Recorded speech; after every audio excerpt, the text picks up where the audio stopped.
stand clear, I want you to say, come on, you're stand clear. Jeez, I thought there was more than 20 people in here. Stand clear.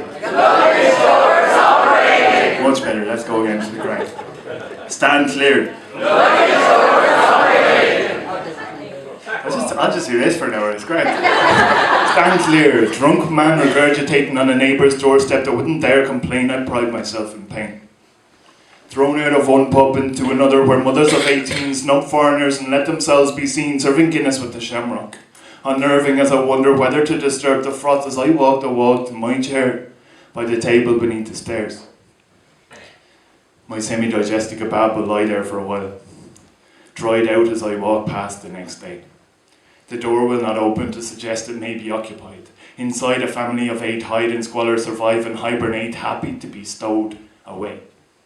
While ignorance is walking on a path where only the city can be respected. Talking on phones, clones affecting little but repeated cycles of history. She looks up to me, as though my kind donation was salvation and I was Christ. From my 1 yo-yo 73, testimony that sometimes men weren't mice, blinded when their tails fell off, reminded by a subtle cough that standing tall is a privilege, as sitting small is art. Wrapped in skin 4 years out of date, a blanket of the same state, and a card that simply read, living is dying when love is dead. So I sat down beside her to listen to her speak. She said, people walk past me and think that I'm weak, but I was sent to Liverpool when I was 12 years old with a one-way ticket and a handful of clothes, told by my family not to come home 3 days, 4 months and 31 years ago.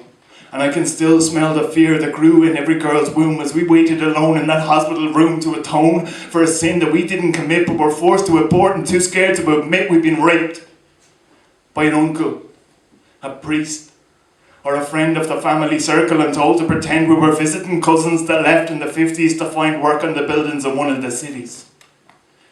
But they think I'm a junkie because I live on the streets. It makes it easy for them to walk past when we meet or ignore me in doorways, or when I'm down by the keys to call me a smackhead, then to stop and to see that the only real difference between myself and themselves is the horrors I suffered back when I was 12. And as I listened to her story, I noticed something strange.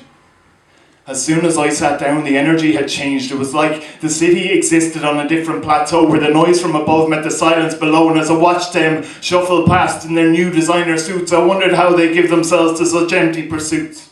But she read me as easily as Anna Barry and said everyone's got their cross to carry, so just because they dress nice and choose a chemical smell, they bleed the same way. So remember this well, that sometimes the rougher and the worse that we look is a sign of a much more interesting book. And she laughed at me then.